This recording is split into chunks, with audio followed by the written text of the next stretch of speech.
Bonjour et bienvenue sur cette vidéo. Je suis Asia, la fondatrice des Entrepreneurs d'Avant-Garde. Pensez, agissez pour créer le nouveau monde de demain.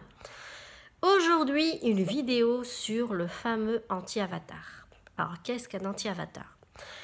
Dans d'autres vidéos, j'ai dû vous parler du client idéal, de ton avatar client, ou certains l'appellent personae. Ça veut dire quoi? Ça veut dire qu'il nous faut définir, quand tu te lances dans une activité, il nous faut être très très spécifique sur la niche, sur ce qu'on propose, comment on le propose, sous quelle forme et surtout à qui ça s'adresse. Parce que s'adresser à tout le monde, encore une fois, c'est s'adresser à personne. Donc on reste spécifique. Alors, j'ai trouvé que cet exercice était beaucoup plus simple quand les gens se lançaient en aveugle et qu'ils faisaient leurs propres conclusions. Par exemple, quand au bout de 6 mois d'activité, 1 an d'activité, ben, on leur reparle de ça, ils ont plus de matière pour pouvoir déceler qui est le client idéal, de qui est l'anti-avatar. En tout cas, moi, c'est comme ça que j'avais démarré il y a quelques années, où effectivement, je n'avais pas forcément identifié le client idéal, grosso modo, bien évidemment, mais pas de manière aussi spécifique. Et ça m'a permis de voir que les gens avec qui c'était avec une fluidité, une légèreté absolue, c'était mes clients idéaux. Par contre, ceux avec qui c'était hyper lourd, hyper frustrant, limite super décourageant, c'était mon anti-avatar. Alors, pour vous donner un exemple de mon anti-avatar, qui ne sont pas mes clients idéaux, qui est mon avatar, mon anti-avatar? Mon anti-avatar, c'est quelqu'un qui est énormément dans le mental. Tout passe par le mental. C'est lourd.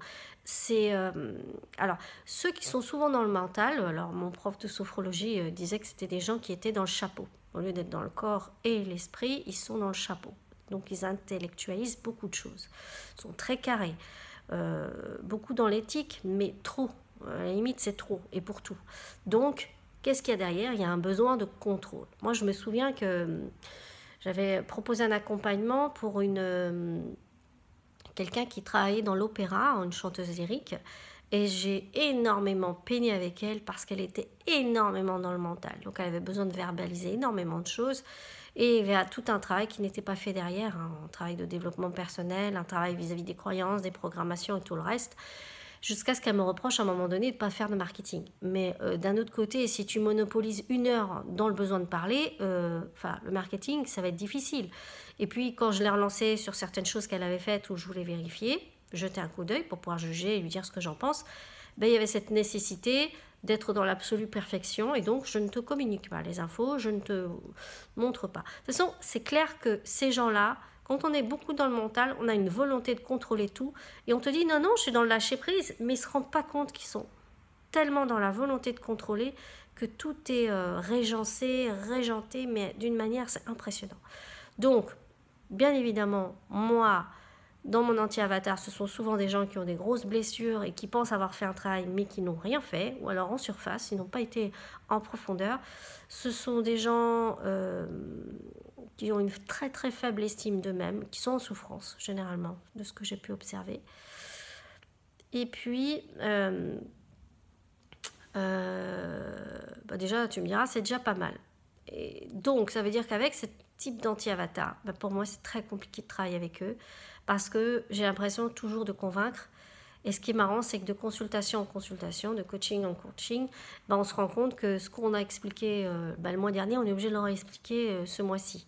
Il y a quelque chose où ça rentre, mais ça sort. Ça ne s'intègre pas, ça ne s'imprègne pas. Alors qu'avec ton avatar client, non seulement ça rentre, ça s'imprègne, ça s'incarne. Donc forcément, l'expérience n'est pas la même.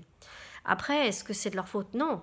Mais la logique dans tout ça, c'est encore une fois, c'est de repérer les anti-avatars lors des sessions découvertes, si jamais vous proposez des découvertes, lors des sessions de networking, si jamais il y a des gens qui vous demandent des infos, qui demandent à travailler avec vous, c'est hyper important. Si vous décelez chez lui un côté anti-avatar, vaut mieux à la limite renoncer. Ça veut une perte de trésorerie, je suis d'accord, mais d'un autre côté, si vous saviez en termes d'énergie, en termes de temps et de mindset, combien ça vous épargne beaucoup de choses, voilà, soyez spécifique.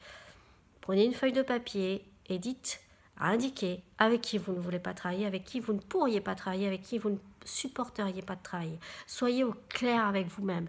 Plus vous aurez de clarté, plus vous pourrez poser des intentions hautes, vibrantes et puissantes. Mais si vous fonctionnez dans le flou, et peu importe qui vient, et on verra bien ce que ça donne, ben, ça ne présage que de mauvaises choses, ou en tout cas des choses avec des vibrations pas top. Donc à vous de voir, c'est vous qui décidez, c'est vous qui êtes aux commandes, mais encore une fois, faites les choses en conscience.